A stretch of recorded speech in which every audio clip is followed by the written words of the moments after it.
தத்துவங்கள் இல்லாத தலைவன் ரசிகர்களை உருவாக்குகிறான்.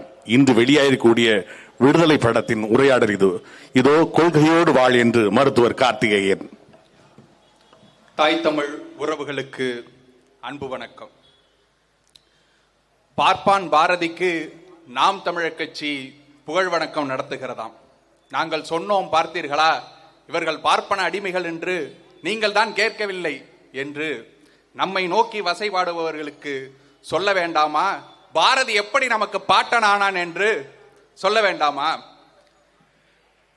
கொள்கை வகுத்து நில் என்கிறான் பாரதி.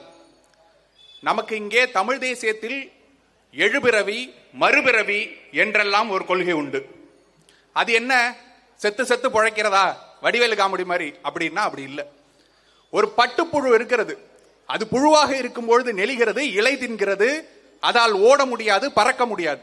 ஆனால் ஒரு கூட்டுப்புழுவாக மாறி மீண்டும் அது வலியை பொறுத்து கொண்டு வரும்பொழுது பட்டாம்பூச்சியாக மாறுகிறது. இப்பொழுது பறக்கிறது, இலை தின்பதில்லை, பூவில் இருக்கும் தேனை உண்கிறது, வேறு பிறவியாக மாறிவிடுகிறது.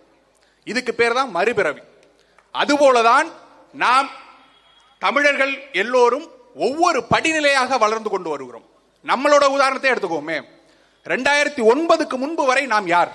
திராவிடர்கள், இந்தியர்கள், பல முகமூடிகள். அந்த முகமூடிகள்லாம் எப்பொழுது நமக்கு ஒரு தீராத வலியை கொடுக்கிறதோ அதிலிருந்து மாறி நாம் வேறு பிறவி எடுத்து வருகிறோம். நாங்கள் தமிழர்கள், நாம் தமிழர்கள் என்று பிறவி எடுத்து வருகிறோம். இதுதான் மறுபிறவி. அப்படியாக இங்கே பார்ப்பானாக பிறந்திருந்தாலும், பூணூல் போட்டு வளர்ந்திருந்தாலும், குழந்தை திருமணம் செய்திருந்தாலும் அவனுக்கு ஓர் யானை தலையில் அடித்தது போல் அதற்கு முன்பாக அவன் தலையில் ஒரு சுத்தியல் அடிக்கிறது. அன்னிபெசன்ட் அம்மையார் என்பவர், அவருடைய சுத்தியல் இங்கே பெண்ணியவாதத்தை அவருக்கு பேச கொடுக்கிறது. பூணூலை அறுத்தெறிகிறான், முண்டாசு கவிஞனாகிறான், மீசையை முறுக்குகிறான். யாரெல்லாம் தெருவுக்குள் நடக்கக்கூடாது என்று சொன்னார்களோ அவர்களை வீட்டுக்குள் அழைத்து வந்து அவர்களுக்கு பூணூல் விட்டு விடுகிறான். கல்வி மறுக்கப்பட்டவர்கள் கல்வியை கொடுக்கிறான். அப்படியானவன் தான் எங்கள் பாட்டனாக முடியும். அதனால்தான் அந்த இடத்தில் ஒரு பார்ப்பான் செத்து எங்கள் பாட்டன் பிறந்து வருகிறான். அதுதான் அவனுடைய மறுபிறவி. இதுதான் கொள்கை வகுத்து நிற்கிறது. நாம் தமிழர் கட்சி ஒரு கொள்கை வகுத்து நிற்கிறது. தமிழ் எங்கள் உயிர் என்கிறது. பாட்டன் பாரதியும் அதையத்தான் சொல்கிறான். இங்கே தமிழ் சனியன், தமிழ் படிக்காதீர்கள், வேலைக்காரியுடன் கூட ஆங்கிலத்தில் உரையாடுங்கள் என்றெல்லாம் சொல்கிறார்கள் அல்லவா? அதே போல பாரதியிடம் ஒருவன் சொன்னான்.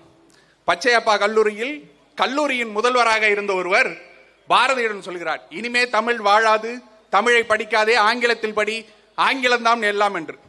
அவனை ஏசி பாடுகிறான் பாரதி. இன்றொரு சொல் கேட்டேன், இனி என்ன செய்வேன் என் உயிர் மக்கால், கொன்றிடல் போல் அந்த வார்த்தை என்ன கொன்றுச்சுன்னா, கொன்றிடல் போல் அந்த வார்த்தை கூறத்தகாதவன் கூறினான். அவன் பேரை கூட நான் சொல்ல மாட்டேன் அப்படிங்கிறான். கூறத்தகாதவன் கூறினான். அப்படி என்ன பாரதி சொல்லிட்டான் அப்படின்னா, புத்தம் புதிய கலைகள், பஞ்சபூதங்களின் செயல்கள், இவற்றை விளக்குவதற்கு தமிழில் வார்த்தைகள் இல்லை, தமிழுக்கு அந்த தகுதி இல்லை.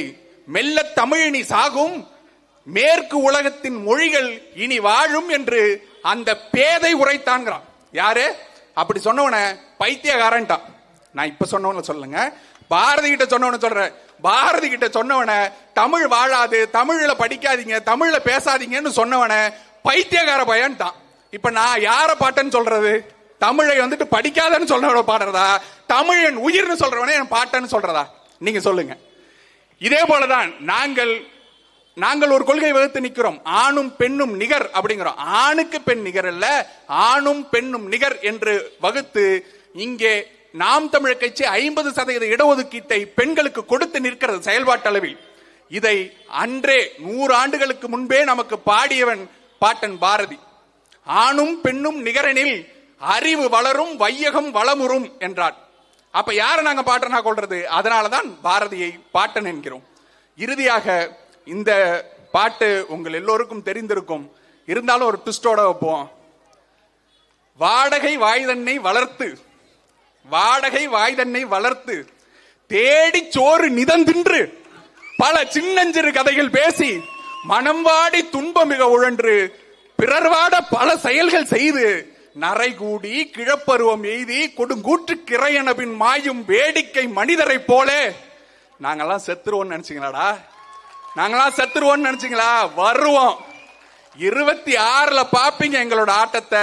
இந்த ஆட்சி அதிகாரத்தை கைப்பற்றுவோம், வைய தலைமை கொள்வோம், இந்த தமிழ்நாட்டை உலகின் தலைச்சிறந்த நகராக மாற்றி காட்டுவோம் என்று உறுதி பூண்டு வாய்ப்புக்கு நன்றி கூறி விடைபெறுகிறேன். நன்றி, வணக்கம். நாம் தமிழர். செந்தமிழ் நாடெனும் போதினிலே இன்ப தேன் வந்து பாயுது காதினிலே. இதோ